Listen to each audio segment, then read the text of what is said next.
en su gracia ha usado la tecnología para reunir cristianos y iglesias virtualmente que nos podemos congregarnos, aunque ustedes están miles de kilómetros de mí y poder estar reunido y compartir la palabra con ustedes. Y si noten un acento diferente que el español o el castellano, es porque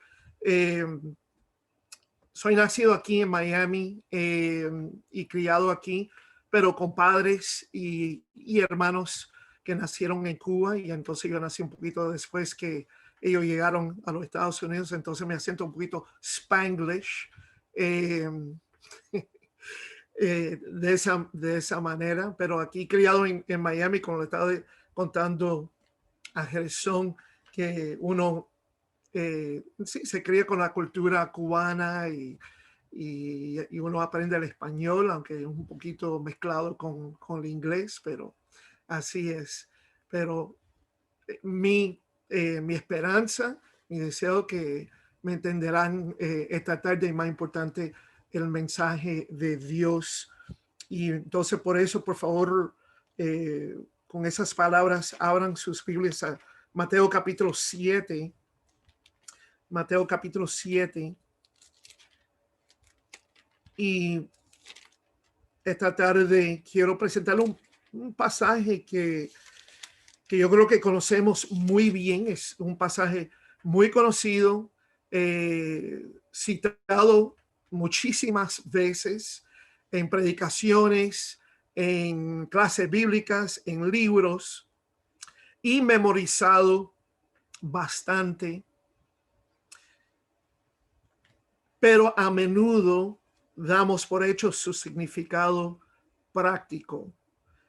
Pensamos lo que de verdad significa, lo que significa prácticamente las exhortaciones muy conocidas aquí que Jesús da, pero yo creo que muchos cristianos de verdad no comprenden el contexto y el significado práctico de estas exhortaciones que son acerca de la oración y ser persistente en acercándonos a Dios por medio de la oración.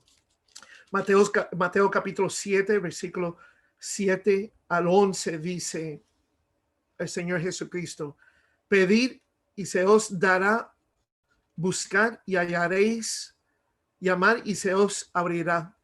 Porque todo aquel que pide, recibe, y el que busca, halla, y al que llama, se le abrirá.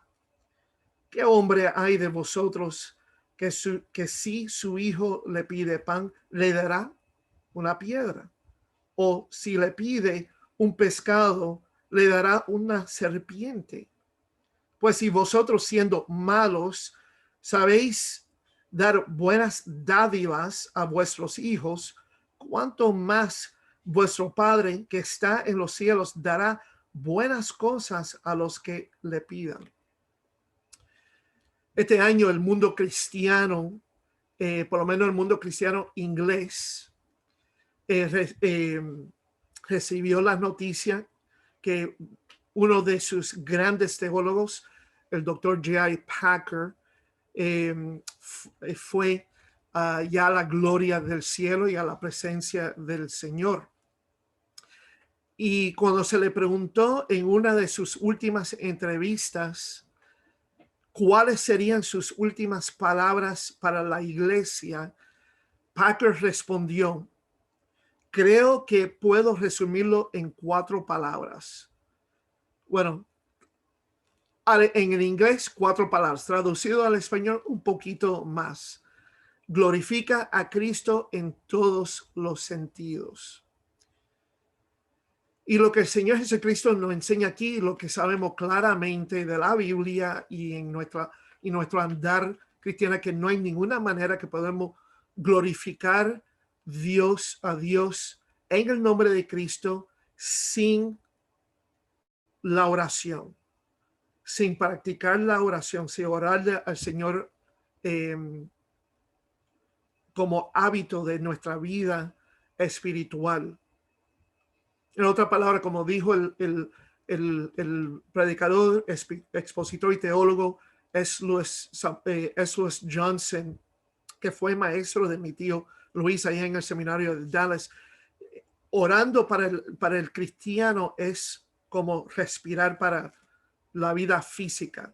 Orando para la vida espiritual es la respiración del cristiano, como la respiración es literal para la vida física. Esa es la oración para la vida espiritual. Entonces, no hay ninguna forma de glorificar a Cristo sin la oración y sin persistir en su oración. Entonces, nosotros tenemos que entender el significado y la implicación de este pasaje. Claro, está claro en su, vamos a decir, en su mensaje ahí, en la exhortación de persistir en la oración. Yo creo que lo que quiero presentarle esta mañana, precisamente para alentarlos como iglesia y como cristianos, discípulos individuales, como yo también fui animado en estudiando este pasaje y predicándolo recientemente en mi iglesia, es entender mejor qué es lo que significa Cristo aquí y qué es lo que Él quiere que sus discípulos oren persistentemente.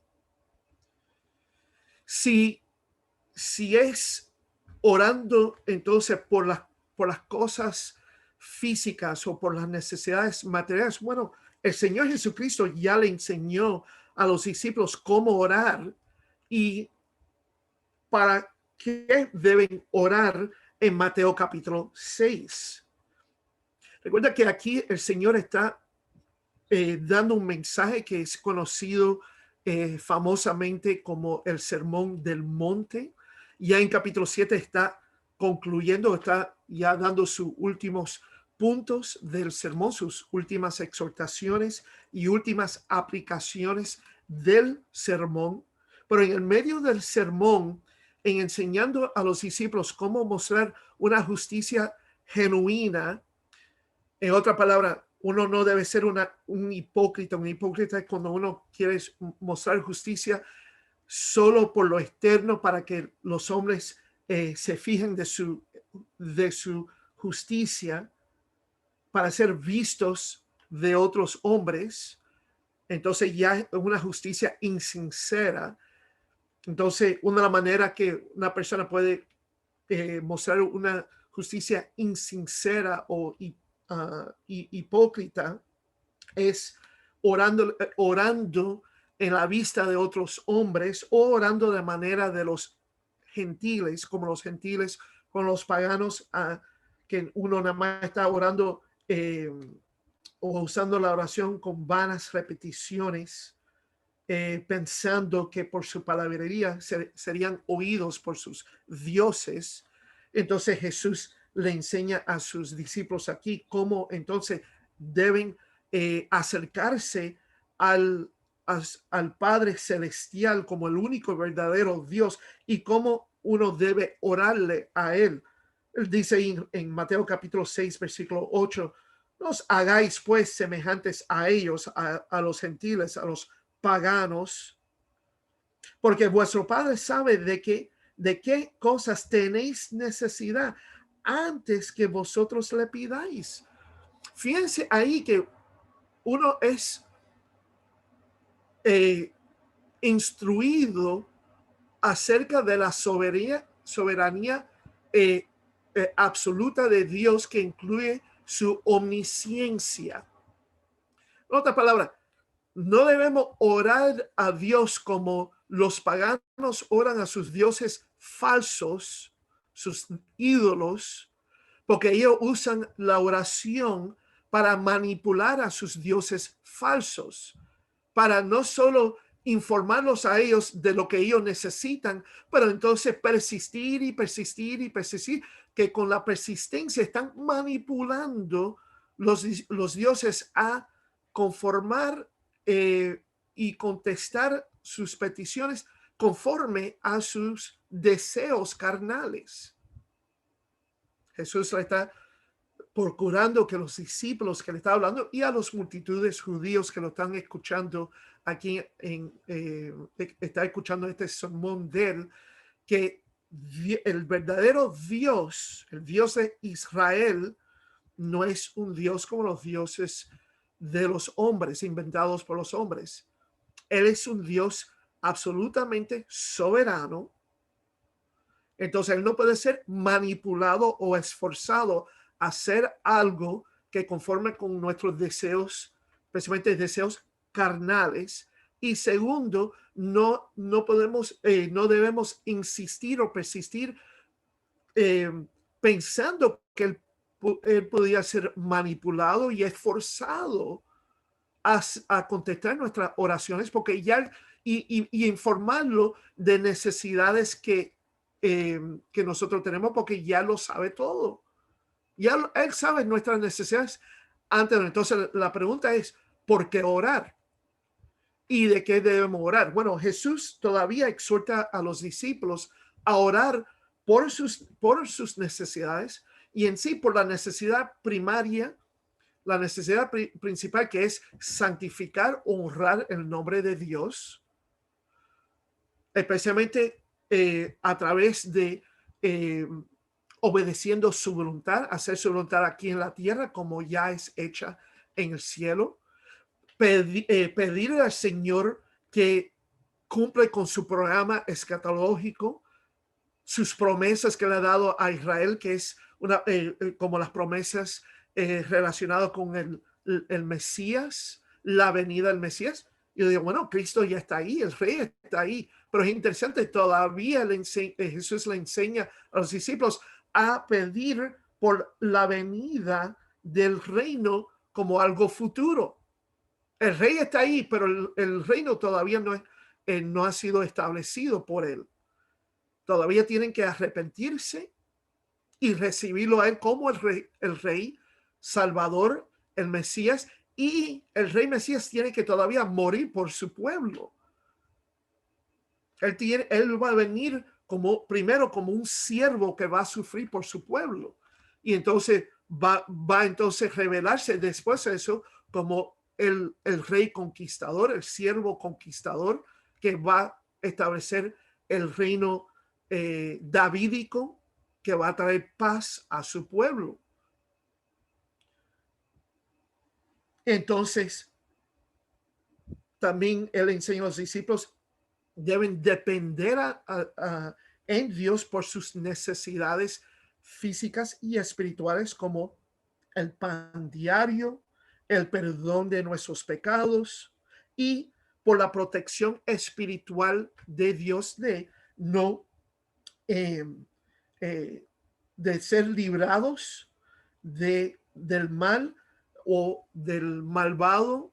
Yo creo que ahí se está hablando de Satanás mismo, y de no permitir ser que nos metes en tentación. Bueno, si Dios ya sabe esas necesidades, entonces ¿por qué orar?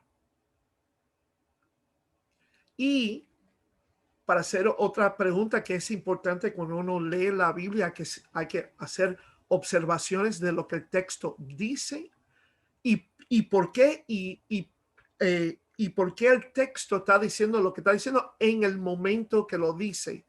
En otra palabra, ¿por qué ahora Cristo viene otra vez a Mateo capítulo 7? Si ya él ha enseñado a los discípulos acerca de la oración, ¿por qué él tiene que exhortar ahora después de otras instrucciones que le da? ¿Por qué él vuelve al asunto de la oración? Y ahora exhortar a los discípulos a persistir en la oración que tiene promesas de la contesta o la respuesta de Dios el Padre. ¿Por qué no unirlo todo en la enseñanza que le dio anteriormente? ¿Por qué enseñar sobre la oración aquí?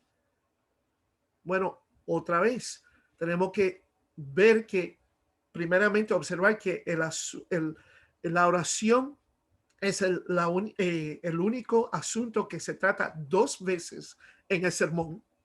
Entonces ahí se ve la importancia. Entonces uno podría decir, bueno, es tan importante que Jesús tenía que volver otra vez. Bueno, sí, eso es cierto, no hay duda, eso está claro.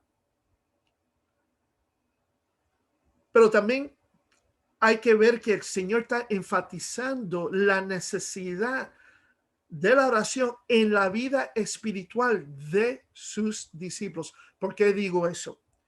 Porque el punto principal del Sermón del Monte se encuentra en capítulo 5, versículo 20. Jesús dice ahí a los discípulos y a los multitudes, porque os digo que si vuestra justicia no fuere mayor que la de los escribas y fariseos, no entraréis en el reino de los cielos.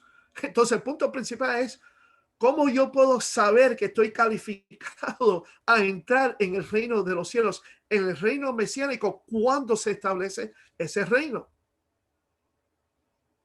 Bueno, él dice ahí que tienes que tener justicia, pero no solo justicia, una justicia que es mayor de los escribas y fariseos. No tengo el tiempo para explicar, pero yo creo que saben que los escribas y los fariseos son 2 grupos de líderes espirituales de la nación de Israel.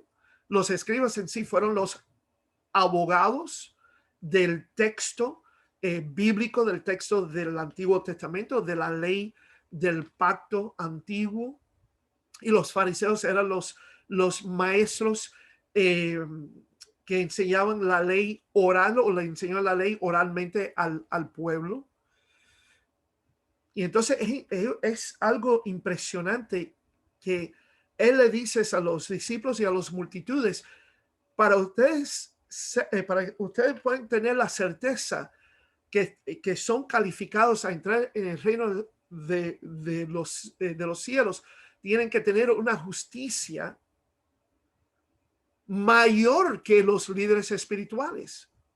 Wow, eso es algo asombroso, porque si hay alguien que uno podría pensar quién va a ser ciertamente calificado a entrar en el reino de los cielos, sería un líder espiritual,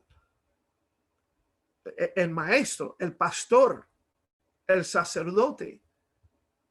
Ellos andan con el Señor, ellos están así, unidos, pegados a Dios, por supuesto. No, Jesús ya ahí por esas palabras está condenando la en sí la injusticia de los escribas y los fariseos, porque después él habla de la hipocresía que ellos han mostrado y que ellos se han enfocado cuando han enseñado acerca de la justicia y cómo la gente debe vivir justamente. Ellos se han enfocado solo en las manifestaciones externas de la justicia. Ellos no tocan sobre la justicia que debe estar ahí morando y manifestado en el corazón del individuo. Entonces pensaron, bueno, mientras que yo no mato a otra persona literalmente, físicamente, estoy cumpliendo con la ley. Pero se han olvidado del significado completo de los 10 mandamientos de la ley mosaica, de las exhortaciones, que cuando Dios le dio esa pauta moral, esos mandatos con respecto a la vida de Israel y de cada miembro de la nación, la intención de Dios siempre fue que la obediencia debe iniciarse y ser observada. La ley debe ser obedecida en el corazón primero y entonces manifestada externamente. La justicia comienza con el interior y entonces manifestada por lo exterior, por las acciones externas de su propia vida.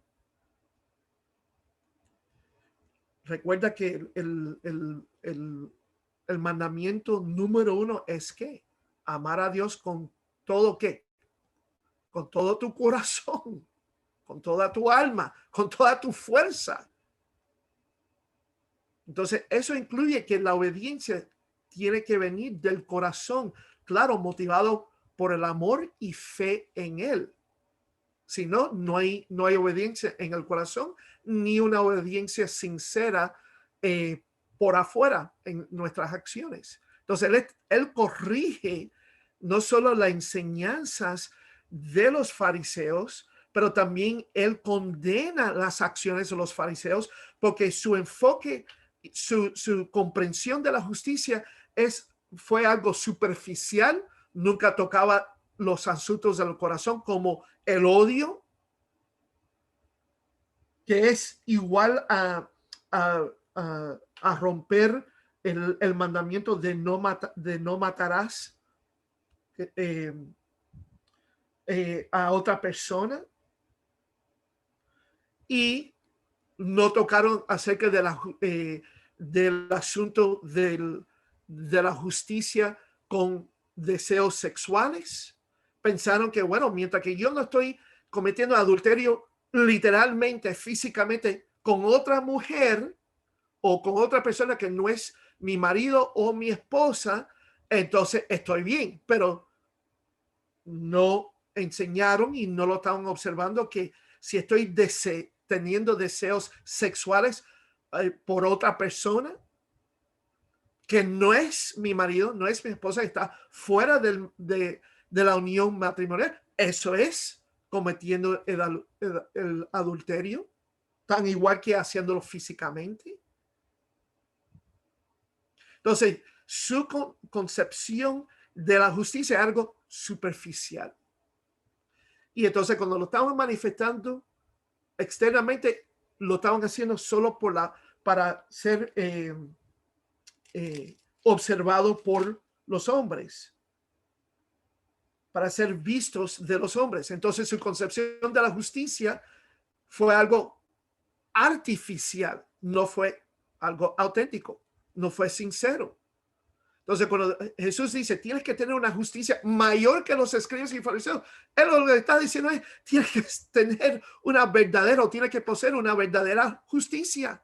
Tienes que manifestar una verdadera justicia en tu vida, desde tu corazón a tu vida externa, a tus acciones, incluyendo tus actitudes, tus pensamientos, imaginaciones y tus acciones externas. La justicia no es, la justicia genuina no es superficial ni artificial.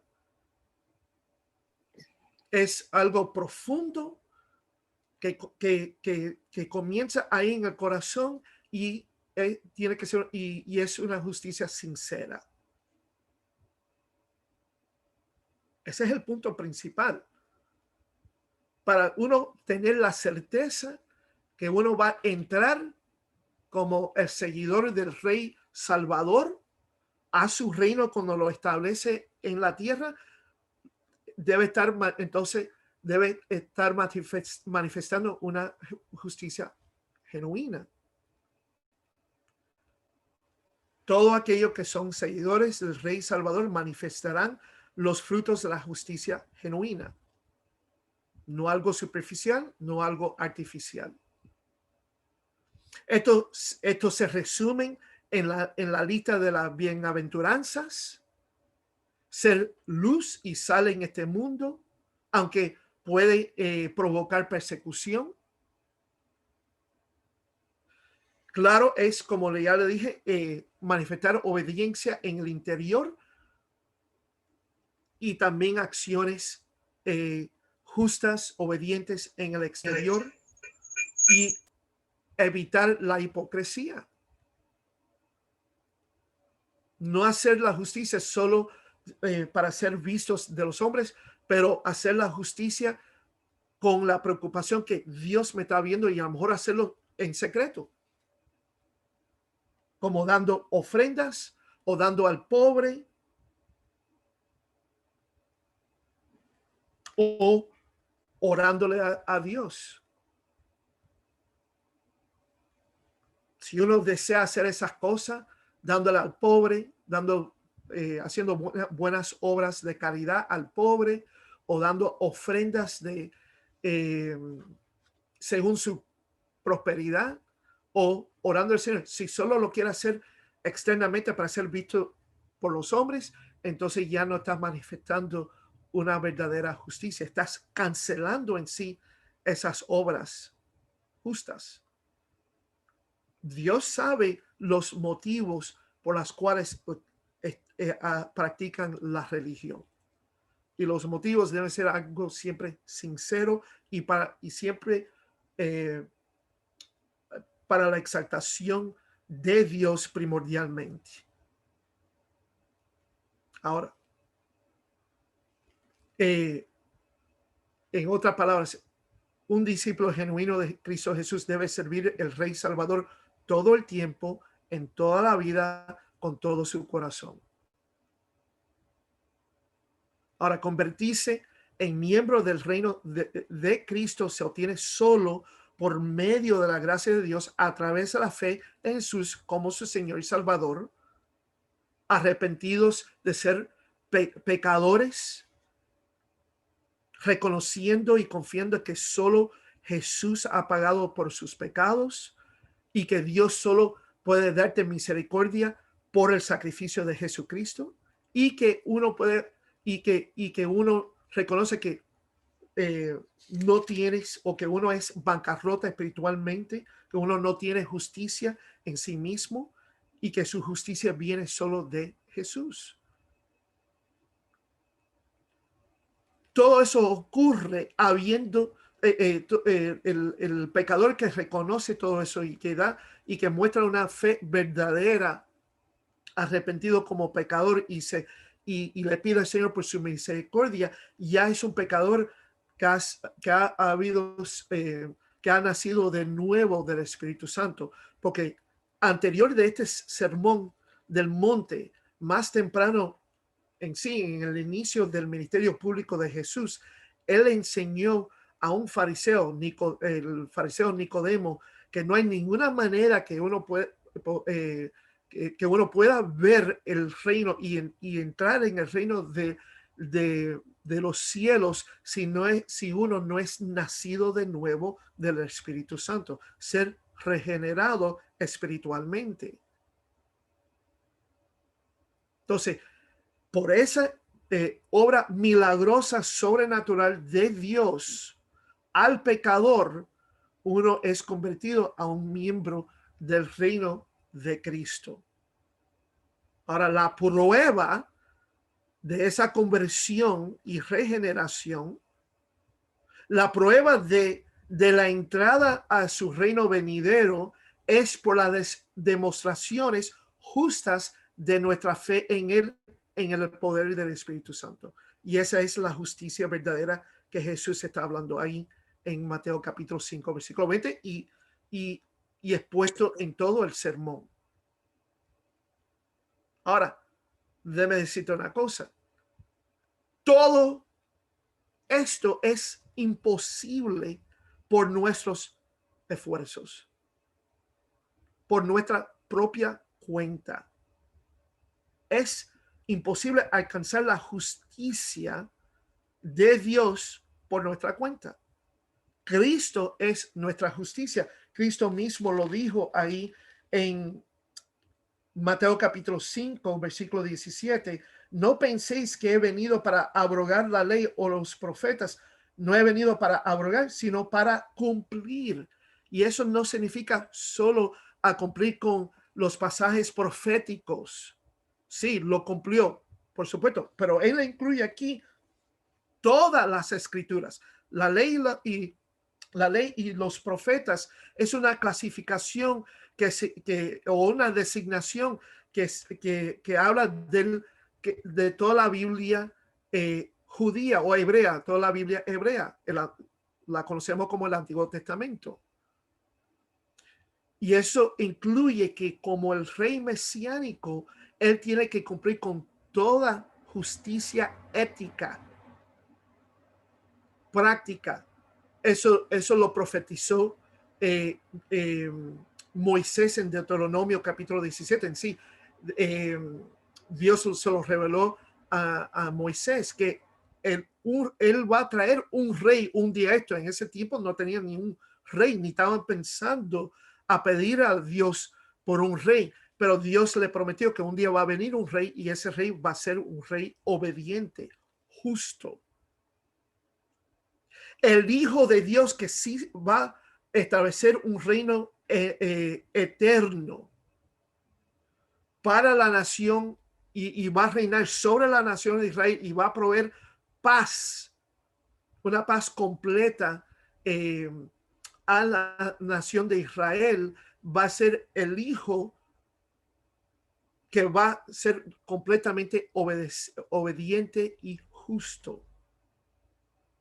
Esa es la promesa que Dios le dio a David. Un día un hijo de él, un descendiente de él, va a tomar asiento en su trono y va a tener un trono eterno y un reino eterno sobre la tierra y traer paz al pueblo de Israel de sus enemigos.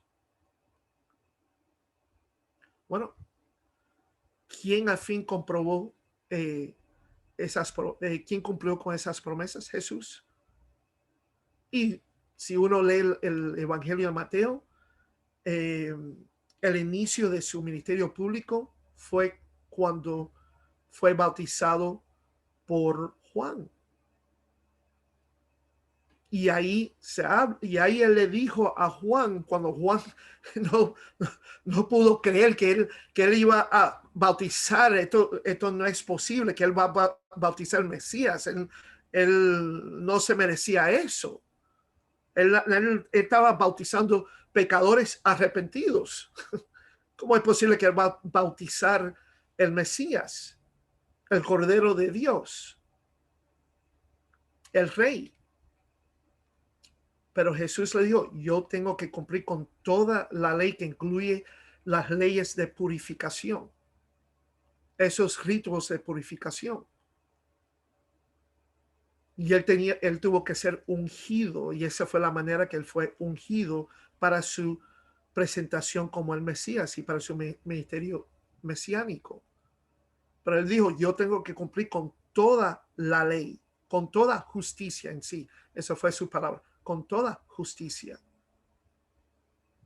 Entonces no era solo cumplir con los pasajes proféticos que él va a venir, y lo cumplió, pero él tuvo que cumplir la ley de Dios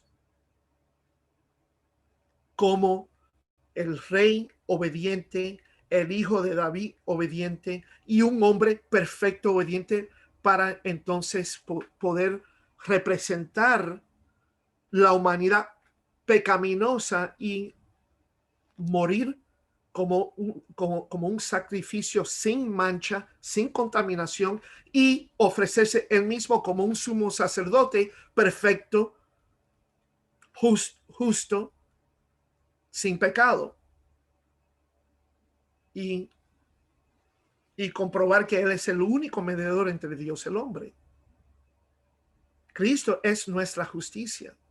Por esta razón necesitamos entonces nacer de nuevo por el Espíritu, y además no es solamente alcanzar a la justicia o adquirir esa justicia que solo viene por Jesús legalmente, posicionalmente, pero prácticamente cuando somos nacidos de nuevo y ahora está la expectativa a andar en justicia, es imposible a manifestar esa justicia práctica y sostener esa justicia práctica por nuestra cuenta.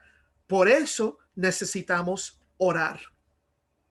Necesitamos orar. Recuerda que en Mateo capítulo 6 ya Jesús le enseñó a los discípulos a orar a Dios para recibir el perdón de sus pecados, pero también por su protección espiritual, porque va a haber una guerra, una batalla espiritual contra Satanás, contra sus demonios. Esa es la complicación externa que nosotros tenemos que confrontar en esta vida terrenal como cristianos. Nosotros tenemos esa guerra espiritual contra espíritus malignos, pero también tenemos la complicación interna que todavía somos pecadores, aunque ya somos nacidos de nuevo y somos un nuevo hombre. Todavía no hemos sido perfeccionados y glorificados en nuestra naturaleza. Todavía tenemos el aspecto de nuestra naturaleza que todavía tiene deseos pecaminosos, egoístas, que van contra la voluntad de Dios. Y tenemos que batallar contra eso también. Entonces tenemos que persistir en la oración para cumplir con todo el sermón del monte, porque el sermón del monte describe la justicia mayor, la justicia genuina en cómo debemos mostrar que somos verdaderamente ciudadanos del reino de Cristo, esperando y pidiendo por la venida de ese reino.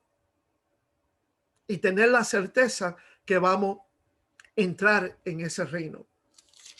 También en este contexto de Mateo capítulo 7, ya lo último, Jesús otra vez enfatiza la necesidad de no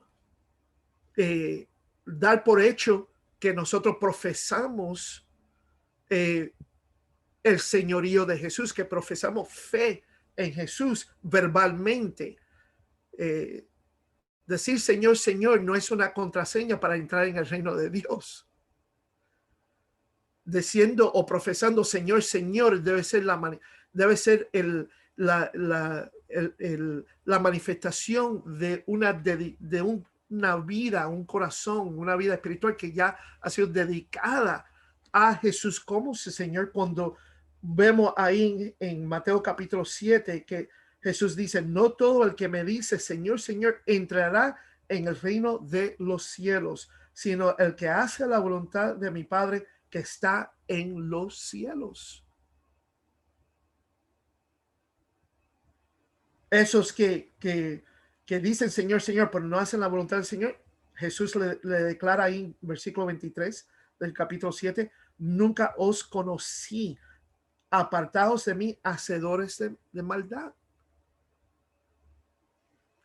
Entonces estamos ya aquí en este punto del sermón del monte, donde ya Jesús está concluyendo el sermón y quiere dar y está dando principios prácticos para los discípulos para poder aplicar las demandas justas que se esperan de los discípulos del que profesan y verdaderamente que Él es Dios, que Él es Señor, que Él es su Rey y Salvador. Y como esto es imposible a cumplirlo, y claro, cuando estamos de necesidad a cumplirlo, pero sabiendo que puede haber persecución en nuestra conexión, en nuestra asociación y unidad a Jesús. Entonces necesitamos otra vez de depender de Dios en la oración para su fuerza. En otras palabras, por medio de la oración necesitamos sabiduría y fuerza para la vida espiritual y vivir la vida justa como discípulos, como seguidores, como del Rey Salvador y ciudadanos del reino venidero. Para contestar la pregunta que hice, ¿por qué es la oración tan importante? Y como dije, amor es algo obvio, pero para muchos de nosotros establecer el hábito de orar es difícil. Es difícil. Es una de las disciplinas espirituales más difíciles para establecer que el cristiano tiene en su vida para establecer piedad en su vida.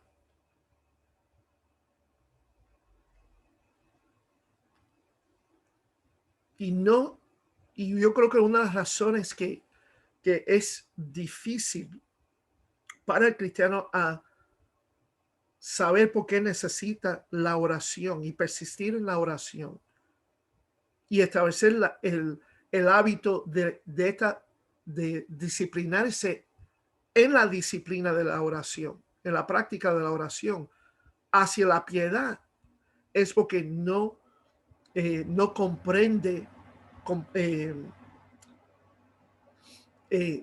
que la oración es la manera que mostramos y comunicamos nuestra dependencia en Dios. Nuestra dependencia en Dios.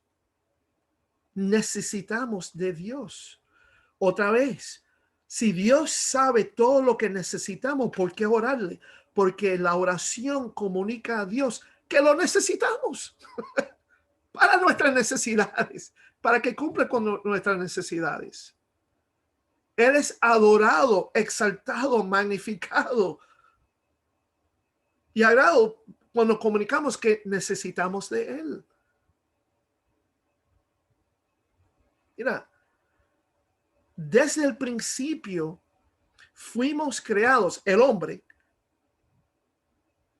para adorar y depender de Dios, nuestro creador. La completa dependencia de Dios es un rasgo fundamental, inherente de la condición la posición de la criatura. En otra palabra, como criaturas fuimos creados a depender al Creador y adorar al Creador. Eso es algo intrínseco. Lo que el hombre ha hecho es rebelarse contra el Creador y pensar que él no necesita del Creador. Él puede vivir esta vida independiente del Creador y vivir como su propio Dios. Y entonces vivir independiente de Dios, pero dependiente en su propia sabiduría, en su propia fuerza. Es interesante que vemos varias exhortaciones en la Biblia con respecto a confiando en el Señor, dependiendo del Señor, pero para mí uno de los versículos más importantes, más básico o esencial para el creyente es Proverbios capítulo 3, versículos 5 al 7. Fíate de Jehová de todo tu corazón y no te apoyes en tu propia prudencia. Otra palabra, no debe depender de tu propia prudencia, debe depender y ser apoyado por la prudencia de Dios. Reconócelo en todos tus caminos y Él enderezará tus veredas.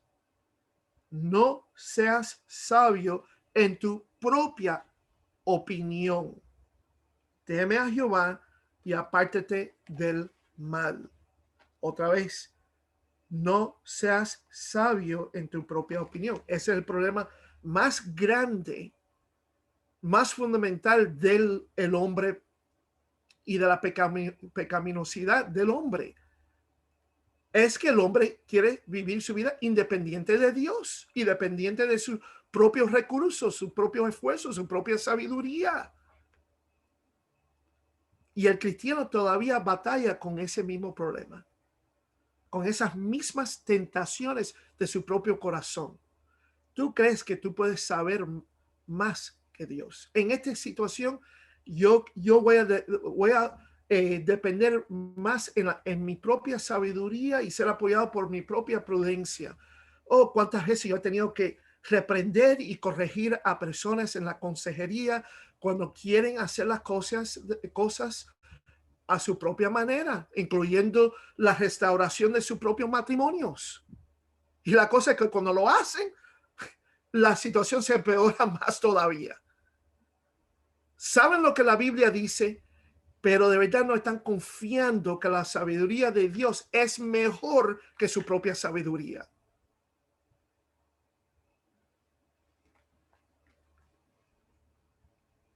Entonces, la completa dependencia de Dios es un rasgo fundamental de la condición de la criatura. Eso es lo que Pablo le predicó a los atenienses en Hechos capítulo 17. que no solamente que el Dios verdadero hizo el mundo y todas las cosas, pero él dice, porque en él, en ese Dios, en ese Dios que es el Dios verdadero, vivimos y nos movemos y somos. En otra palabra, nuestra existencia depende de Dios, del Dios verdadero, el único Dios verdadero.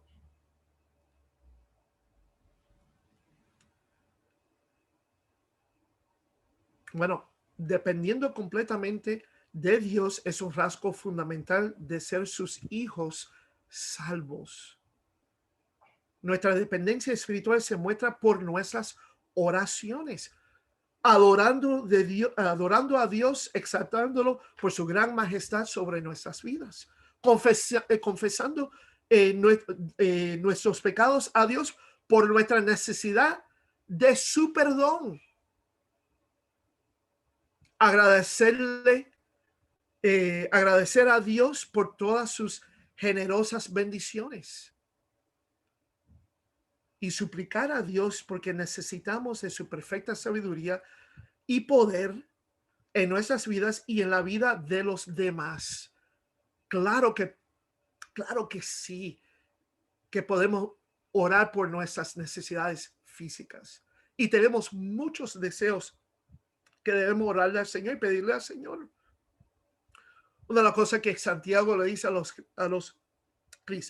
los cristianos judíos que le escribe, desean y no reciben porque no oran. Entonces debemos orarle al Señor por todas las cosas. Por todas las cosas. No significa que Dios va a contestar todas nuestras oraciones, pero vemos la necesidad de la oración. Debemos ver cómo necesitamos a Dios. Y necesitamos y comunicamos esa necesidad de Dios y esa dependencia y esa devoción por medio de la oración. A menudo pensamos en la oración como una forma de extraer cosas de Dios para cumplir con nuestros deseos carnales. Sin embargo, la oración se trata más de que Dios nos quite, que Dios está extrayendo la dependencia nuestra en Él y la devoción que debemos darle a Él.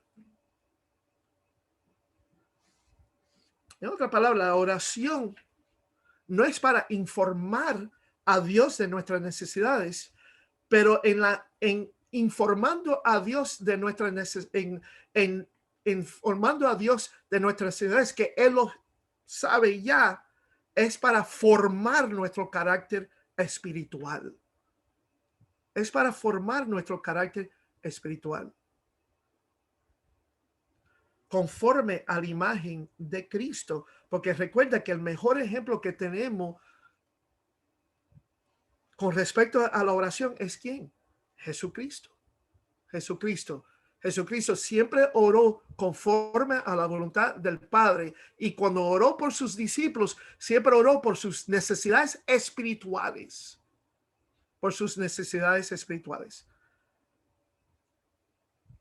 Como en Juan capítulo 17, la última oración prolongada que Jesús hizo por sus discípulos.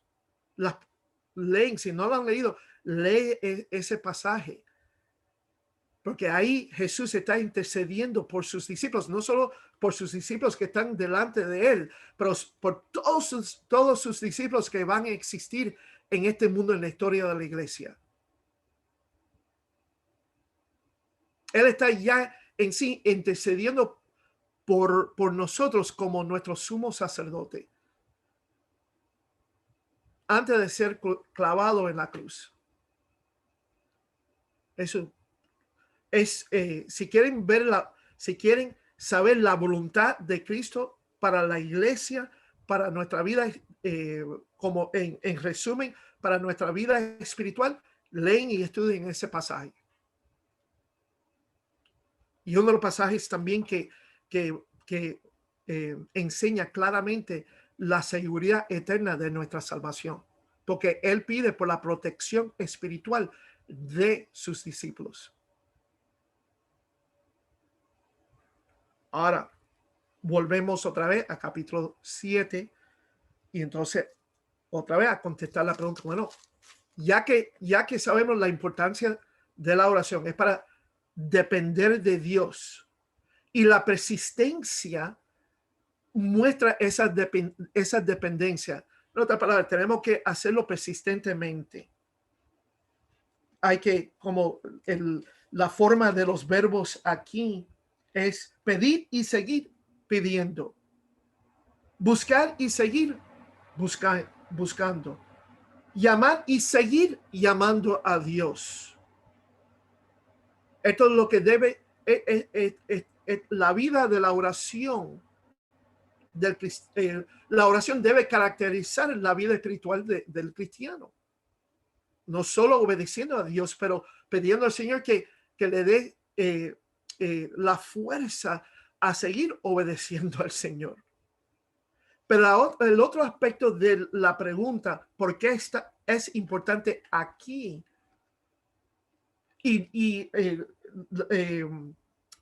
¿Por qué es importante la oración y seguir y ser persistente en la oración? También tenemos que hacer la pregunta, ya que hemos contestado esa pregunta, tenemos que hacer la pregunta. Entonces, ¿qué es lo que Dios va a dar? Porque es interesante, mira lo que Jesús dice. Él exhorta, él manda que sus discípulos piden. Ahí se ve la prioridad de la vida del cristiano.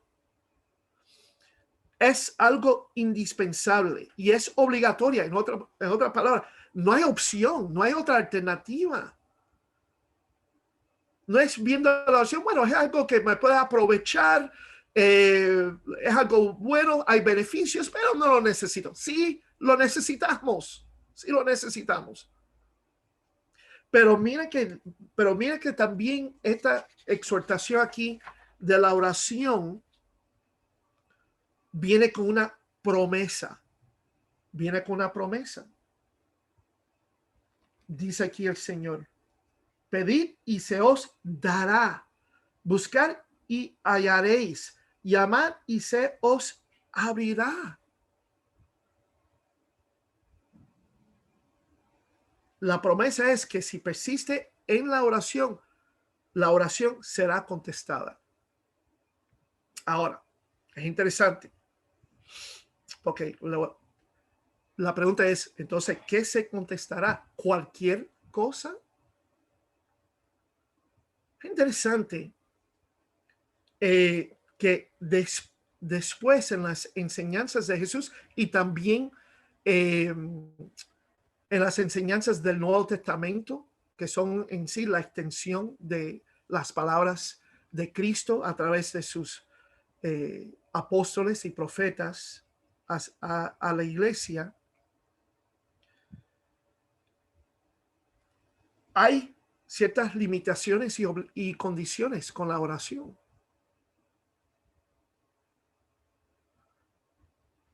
Aquí Cristo no pone ninguna condición ni limitación a la oración y a la promesa. Bueno, se dará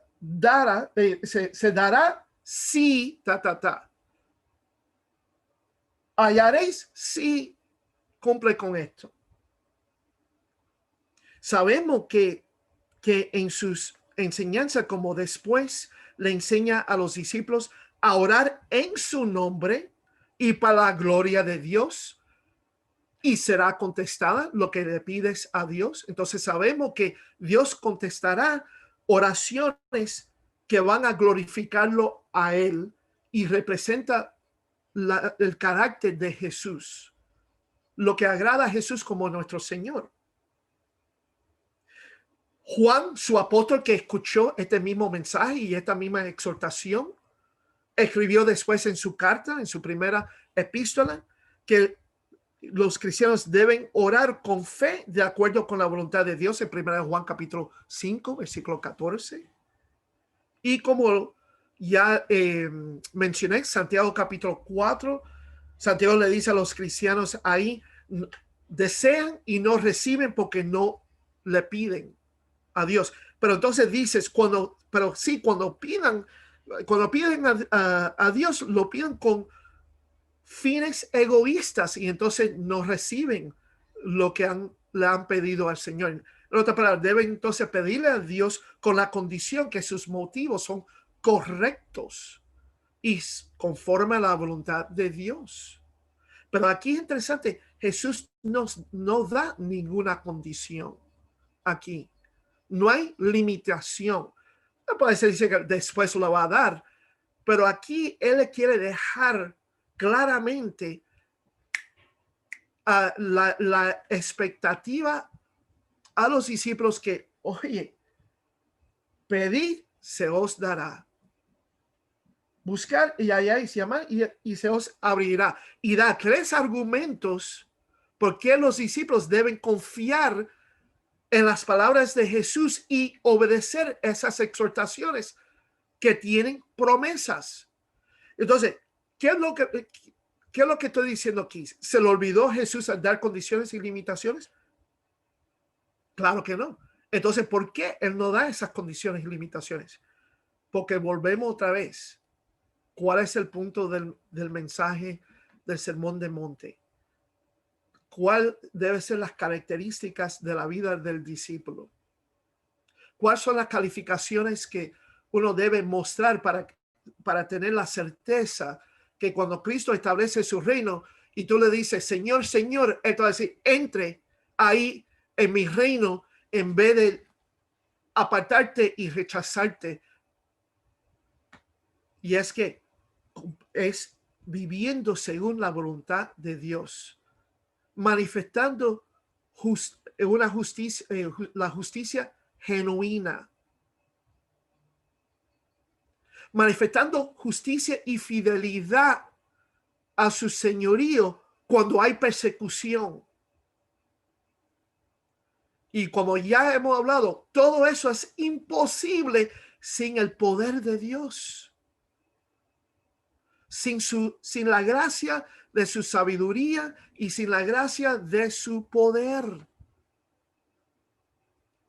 Por eso Cristo no tiene que dar limitaciones y condiciones, porque si sabemos lo que debemos orar al Señor, pedirle al Señor con persistencia, Dios lo va a contestar. ¿Y qué son esas cosas? Nuestras necesidades espirituales, las necesidades que nos lleva a adquirir o formar piedad en nuestra vida, a poder seguir a Jesús con toda fidelidad, a pedirle al Señor por la sabiduría que necesitamos, que cualquier tribulación o prueba que estamos pasando, cualquier sufrimiento, especialmente si es por la persecución, es para formar nuestro carácter espiritual conforme a la imagen de Cristo. Nosotros estamos aquí para, no solamente para ser dedicados al Señor, pero en nuestra dedicación tenemos que tener nuestras mentes renovadas para ser transformados más y más a la imagen de Cristo. Recuerda que fuimos creados por Dios a su imagen y la invasión del pecado ha distorsionado esa imagen en nuestra vida. Entonces, el andar de la vida cristiana y el crecimiento y la maduración de la vida cristiana es cuando estamos creciendo y manifestando más y más la imagen de Cristo. Estamos reflejando su carácter. Y ese es el fin de nuestro crecimiento espiritual. Es ser como Cristo. Y la manera que vamos a llegar a ese fin es ser como Cristo en nuestra vida cotidiana. Claro, eso no va a ser realizado completamente y perfectamente en nuestra vida terrenal, pero tenemos la exhortación a anhelar y vivir hacia ese fin. Y entonces esa es la razón que debemos orarle al Señor y seguir pidiéndolo, porque si estamos pidiendo por esas cosas espirituales, por esas necesidades espirituales, ¿tú crees que Dios va a decir, no, yo no, si tú vienes a mí para salvación, no te voy a rechazar? No, claro que no. Jesús mismo dijo, el que viene a mí y recibe a mí como el pan de su vida, nunca lo rechazará. Y si queremos entonces venir a Dios para decirle, Dios, quiero ser más fiel a ti, ayúdame. ¿Tú crees que Dios va a decir, no, no olvídate, ya tú has agotado todos mis recursos? Claro que no. Si Pedro mismo, quien escuchó estas palabras, él estaba ahí entre los discípulos, dijo esto en 1 de Pedro capítulo 5, perdón. Humillaos pues bajo la poderosa mano de Dios, para que Él os exalte cuando fuere tiempo, echando toda vuestra ansiedad sobre Él, porque Él tiene cuidado de vosotros. ¿Cómo echamos todo nuestro cuidado? Por la oración, por la oración. ¿Tú crees que Dios va a rechazar y no contestar esa oración? De poder resistir, como dice en versículo 9, resistir firmes en la fe, sabiendo que los mismos padecimientos se van cumpliendo en vuestros hermanos en todo el mundo. Sed sobrios y velad, porque vuestros adversarios, el diablo, como león rugiente, anda alrededor buscando a quien devorar. Si tú dices, Señor, estoy batallando, me estoy cansando, me siento agotado, yo no sé si puedo más. Si tú sigues pidiendo al Señor, por favor, ayúdame, por favor, dame fuerza para resistir el diablo, para resistir las tentaciones malignas, para poder resistir firme en mi fe, para ser sobrio.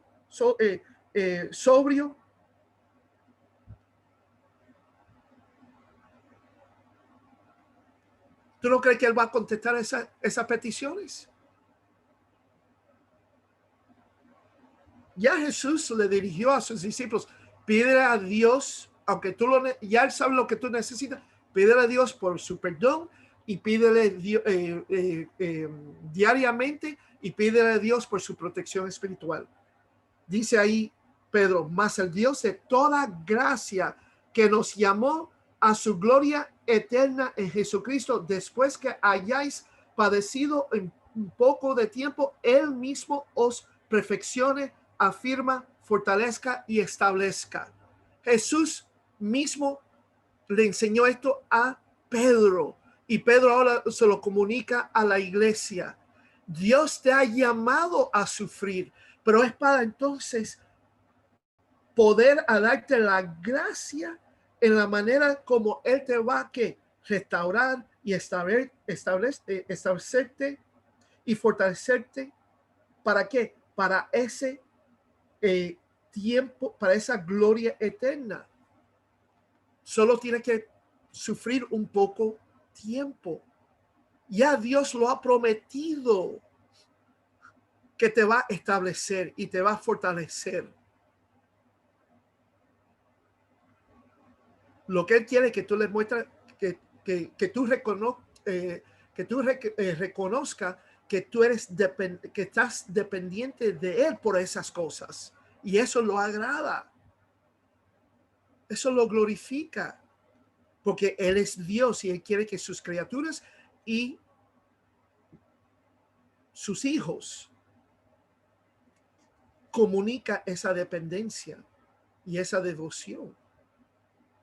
Pedro mismo dijo que como todas las cosas que pertenecen a la vida y a la piedad nos han sido dadas por su divino poder mediante el conocimiento de aquel que nos llamó por su gloria y excelencia, por medio de las cuales nos ha dado preciosas y grandísimas promesas, para que los para que por ellas llegaseis a ser participantes de la naturaleza divina, habiendo huido de la corrupción que hay en el mundo a causa de la concupiscencia. Ya Dios nos ha dado todo lo que necesitamos para vivir una vida de piedad. Entonces, si estamos ahora luchando para mostrar esa piedad, para manifestar esa piedad, pedirle a Dios, seguir pidiéndole a Dios. Porque Él quiere que tú manifiestes esta piedad. Entonces después Pedro en ese mismo capítulo da una lista de virtudes que el cristiano debe entonces manifestar más y más en su vida. Debe estas virtudes, comenzando con la fe y concluyendo con el amor fraternal, debe estar aumentándose en nuestra vida.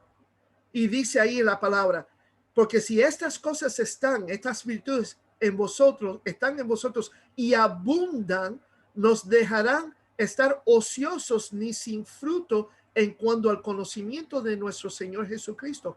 Pero el que no tiene estas cosas tiene la vista muy corta, es ciego, habiendo olvidado la purificación de sus antiguos pecados, por lo cual, hermanos, tanto más procurar hacer firme vuestra vocación y elección, porque haciendo estas cosas no caeréis jamás, porque de esta manera os será otorgada amplia y generosa entrada en el reino eterno de nuestro Señor y Salvador Jesucristo. ¿Cómo vas a saber que la puerta del reino eterno del Señor Jesucristo está abierta para ti?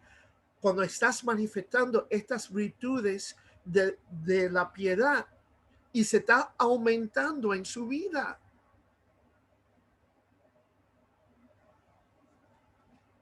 Entonces, si estamos orando persistentemente por esas virtudes, por la fuerza de Dios para poder manifestar esas virtudes, para manifestar el fruto del Espíritu Santo, para resistir firme en la fe cuando estamos sufriendo, ¿tú no crees que Dios va a contestar eso? Claro que sí, porque todo eso muestra el poder del Espíritu Santo, el poder el poder espectacular del Evangelio en nuestra vida. Por esa razón, Jesús no tiene que dar condiciones ni limitaciones, porque si estamos orando por estas cosas, nuestras necesidades espirituales, las necesidades verdaderas, entonces serán contestadas. No hay problema,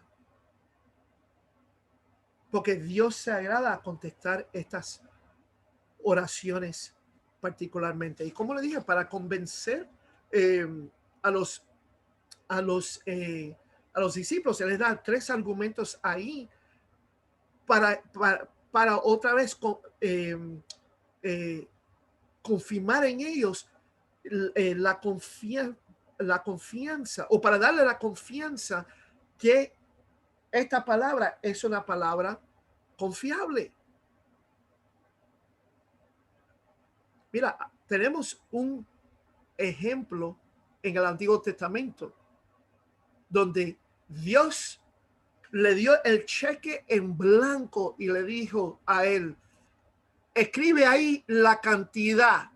Imagínate si Dios te da un cheque blanco, un cheque monetario en blanco, y te en este caso, en esta forma, pide lo que tú quieras. Y eso suena como si él fuera un genio y nosotros estamos, ok, debe pensar eso.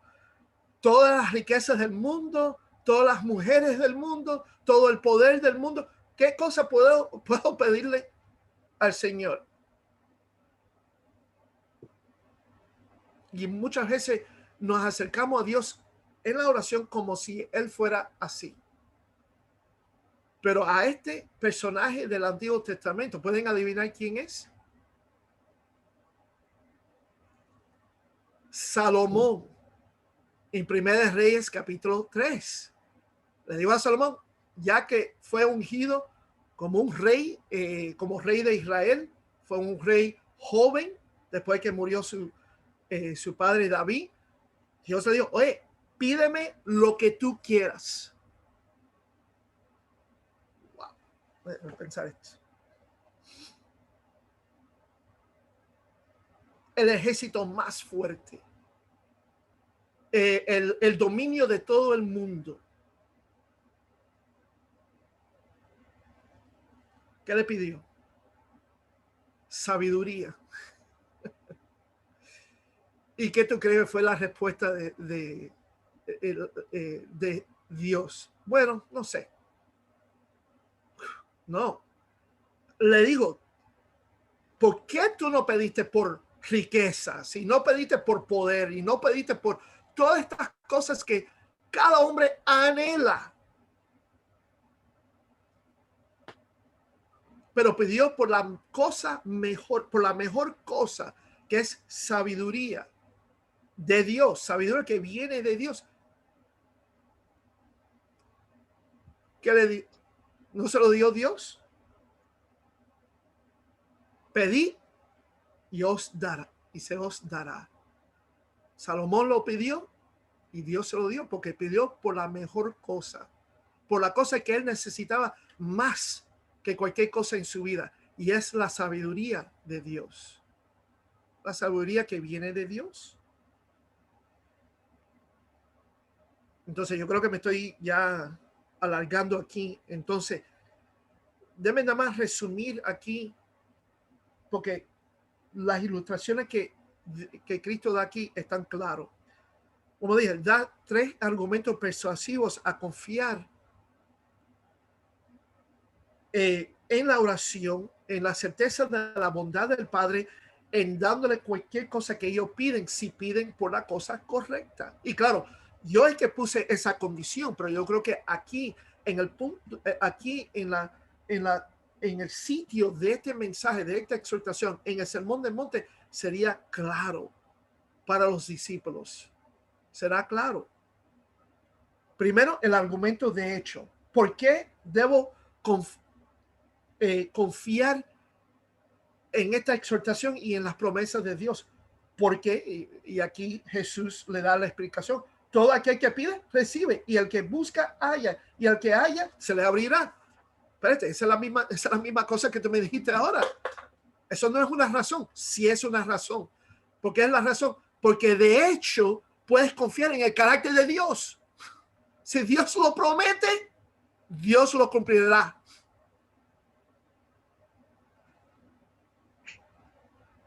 Así es.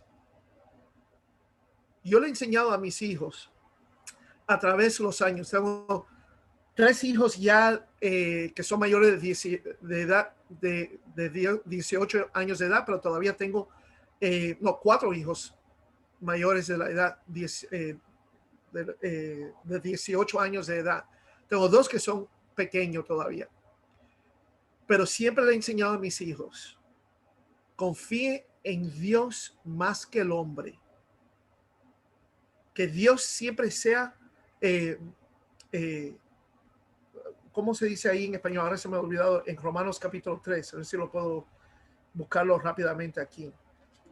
En Romanos capítulo 3, porque aquí es donde yo le doy el mensaje a mis hijos. Antes bien, sea Dios veraz y todo hombre mentiroso. Y más importante, yo le he dicho, confíe en Dios primero que confiar en tu propio padre. Yo te voy a mentir. Está la posibilidad que yo te voy a mentir, pero nunca va a haber la posibilidad que Dios se va a mentir. Puedes confiar en su palabra completamente, enteramente, 100%. Claro, yo no le miento a mis hijos, pero hay las probabilidades es que yo le voy a decir algo que no es verdad, o le voy a dar le voy a comunicar un error. Van a haber una imperfección, van a haber imperfecciones, y lo han visto en mi vida, pero nunca van a haber imperfección, nunca van a oír una mentira de Dios. Dios es completamente confiable. Él es verdad. Y entonces, ese es el hecho. Ese es el hecho. Jeremías capítulo 29, versículos 10 al 13, porque así dice el Señor: cuando se hayan cumplido 70 años para Babilonia, te visitaré y cumpliré mi buena palabra para llevarte de regreso a este lugar, porque yo conozco los planes que tengo para ti, declara el Señor, planes de bienestar y no de calamidad, para darte un futuro y una esperanza. Entonces me invocarás y vendrás a orarme y yo te escucharé. Me buscarán y me encontrarán cuando me busquen con todo su corazón. Santiago, capítulo 1, versículos 5 al 6, exhorta al cristiano que si uno tiene falta, pero si alguno de ustedes tiene falta de sabiduría, pídala a Dios, que da a todos con generosidad y sin reproche, y le será ¿qué? Dada. El libro de Santiago en sí se basa en el Sermón del Monte. Entonces, ese es el mismo mensaje que Jesús le da a los discípulos aquí.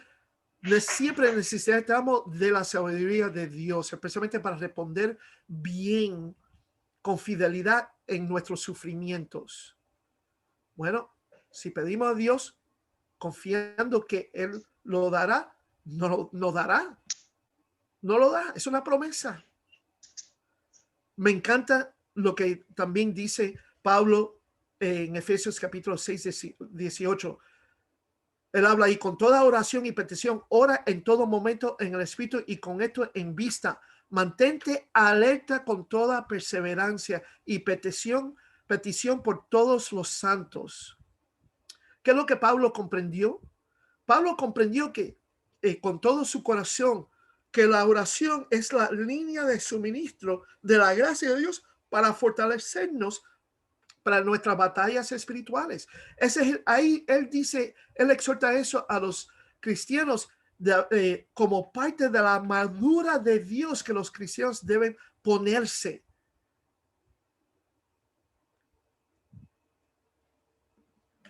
Y entonces, en 1 Juan capítulo 9, recuerda que la confesión de nuestro pecado es una oración, un tipo de oración.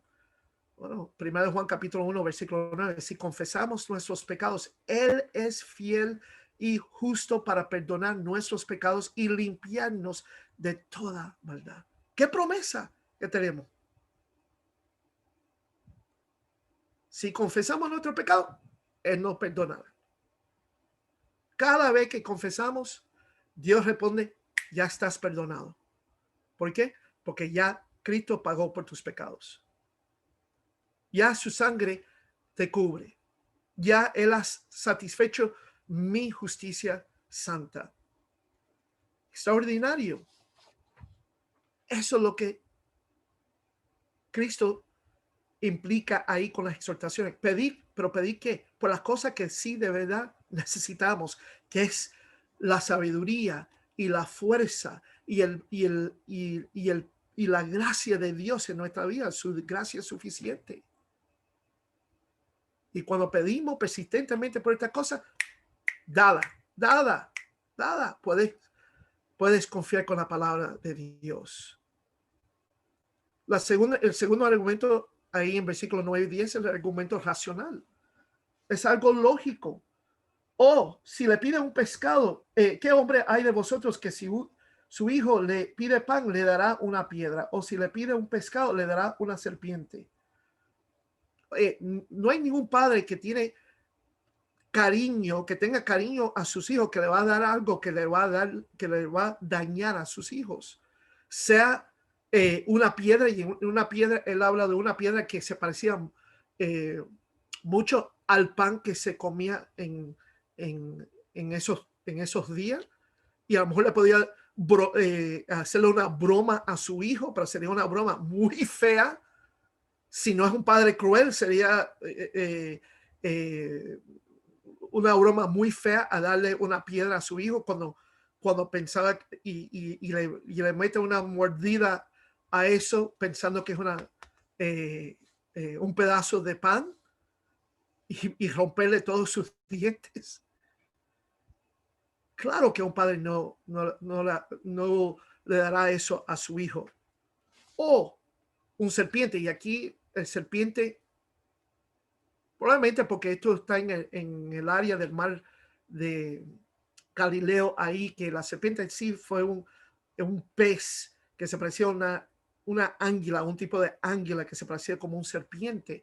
Si un hijo o cualquier judío comía ese serpiente, entonces sería impuro. Sería considerado impuro porque ese tipo de pez fue prohibido por la ley de Moisés. Otra vez, lo que él está diciendo es que la tendencia a dar a tus a tus seres queridos como un hijo no es para darle algo que le dé daño o sería malo para ellos. No, es para darle algo beneficioso si tú de verdad quieres tu ser querido o tu hijo. Entonces sería irracional no creer en la bondad de Dios para satisfacer nuestra necesidad real de nuestra vida espiritual. Así que siga orando a Él por sus necesidades reales y espere su respuesta. Pero para las cosas espirituales, Él lo dará. Él lo dará. Porque ya nos dio esos recursos. Ya tenemos la presencia del Espíritu Santo. Ya tenemos la capacidad de vivir la vida piadosa. Pero todavía batallamos con el pecado y con las tentaciones. Y si todavía no estás satisfecho con estos argumentos persuasivos, entonces le da un argumento último ahí en versículo 11, el argumento ontológico, que es el argumento del ser de Dios. Versículo 11, pues si vosotros siendo malos sabéis dar buenas dádivas a vuestros hijos, ¿cuánto más vuestro Padre que está en los cielos dará buenas cosas a los que le pidan? El argumento aquí presenta una condición que asume la verdad. ¿Cuál es esa suposición correcta? Bueno, la suposición correcta incluye la pecaminosidad universal de la humanidad. En otra palabra, si el hombre, como un padre, siendo ya malo, según las normas de la justicia de Dios, todavía le da cosas o dádivas buenas a sus hijos, entonces, ¿cuánto más Dios siendo perfecto, bueno en su ser, en su naturaleza, no va a dar dádivas buenas a sus hijos? Cosas que realmente benefician a sus hijos que se lo pidan. Pueden confiar en el carácter o en la naturaleza de Dios mismo. Es racional a pedirle a Dios y puedes confiar en su palabra. Mira lo que Dios le dice al pueblo de Israel en Isaías capítulo 49, versículo 15. ¿Se olvidará la mujer de lo que dio a luz para dejar de compadecerse del hijo de su vientre? Aunque olvide ella, yo nunca me olvidaré de ti. O Romanos capítulo 8, versículo 28. Y sabemos que a los que aman a Dios, todas las cosas las ayudan a bien. Esto es, a los que conforme a su propósito son llamados. Pero muchas veces leemos y memorizamos ese versículo, pero el mensaje de ese versículo se extiende al próximo versículo. ¿Cuáles son esas cosas buenas que Dios da a los que lo aman, a esos que son llamados según sus propósitos?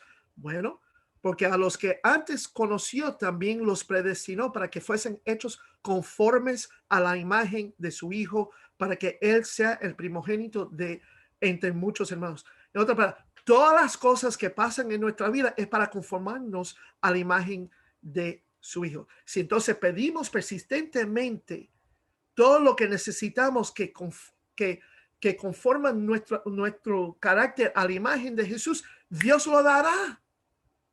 Dios lo dará. Es una promesa y es su propósito. Entonces, entiendan algunas cosas aquí. Es Dios Padre que determina lo que es bueno para nosotros y no nosotros mismos. Tenemos que alinear nuestra valoración de lo que es bueno con la valoración de Dios. Y lo que nosotros pensamos que es bueno para nosotros no es necesariamente lo que pedimos según lo que valoramos que es bueno. Dios no está obligado a contestarlo.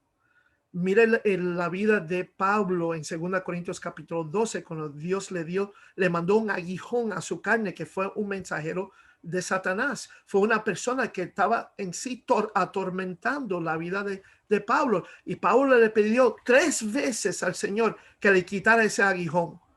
¿Se lo quitó? ¿Se lo dio? El Señor todavía contestó esa oración, pero no de la manera que Pablo lo pidió. Todo eso era para humillarlo o mantenerlo humilde en su vida y para entonces formar en él más dependencia en la suficiencia de su gracia. Porque Pablo pensó que lo que era bueno para él es no sufrir más esta tormenta. Y Jesús dijo, no, esa no es tu necesidad verdadera.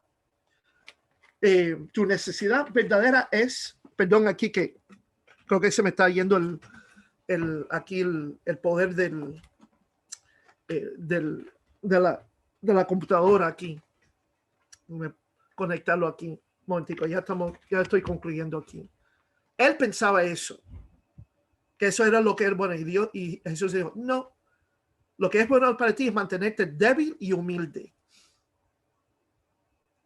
Entonces la oración y la petición debería ser, Jesús, Señor, Padre, ayúdame a entender el valor de ser débil, porque cuando soy débil, estoy fuerte. Y Dios nos contesta esa pregunta. Sí, contestará esa petición. Ayúdame a tener la sabiduría, a jactarme en mis debilidades y en mi sufrimiento. Que lo que necesito más en mi vida es la humildad, no el aliviamiento o ser aliviado de mi sufrimiento. Ser conforme a través de este sufrimiento, ser más conforme a la imagen de Cristo. Cuando pedimos de esa manera, sí se contestará. Sí se contestará. Entonces, Jesús da un caso claro y cerrado aquí a favor de la bondad de Dios y la necesidad del discípulo, como nosotros, de buscar a Dios persistentemente en la oración para mostrar nuestra dependencia espiritual al fin de manifestar la justicia de un ciudadano del reino de Cristo. La oración es una de las armas espirituales más poderosas que el cristiano tiene a su disposición. Entonces, ¿ves lo necesaria que es la oración? No es para indulgar nuestros deseos pecaminosos o carnales, pero es para mostrar nuestra dependencia y devoción a Dios, para entonces reflejar delante de él y delante del mundo incrédulo que nosotros pertenecemos a Cristo y a su reino. Oremos. Padre Santo que está en los cielos, gracias Señor por este tiempo, gracias por la paciencia de mis hermanos, porque sin ver el reloj mío y tener el permiso de mi hermano Miguel de que ellos no le importa tanto el tiempo, pero son deseosos a escuchar la palabra. Pienso que a lo mejor me ha alargado más de lo que se esperaba, pero gracias Señor por la recepción y la atención de mis hermanos y hermanas allá en España. Gracias, Señor, por la oportunidad de comunicar tu palabra, pero gracias, Señor, por la oportunidad de ser también confrontado por tu palabra, que en mi propia vida, hasta como pastor, yo necesito crecer espiritualmente y hasta crecer en mis disciplinas espirituales, como en la práctica de la oración. Te necesitamos, Señor. Somos flacos, débiles, completamente sin ti, sin la presencia del Espíritu Santo. No somos nadie sin Cristo y no podemos acontecer a nada sin Cristo. Pero cuando permanecemos en Él y en su palabra, vamos a manifestar mucho fruto que glorifica a Él y promueve el Evangelio. Entonces yo pido eso, te lo pido eso también para la iglesia ahí en Sevilla, para Miguel y Gerson y la membresía ahí también. Ayúdalos, Señor, y que ellos sigan aumentándose en su amor, en su fe, en su deseo, en su anhelo de crecer espiritualmente y ser y ser como Cristo en su vida espiritual. En el nombre de Cristo Jesús, como nuestro Señor y Salvador, te lo pedimos. Amén.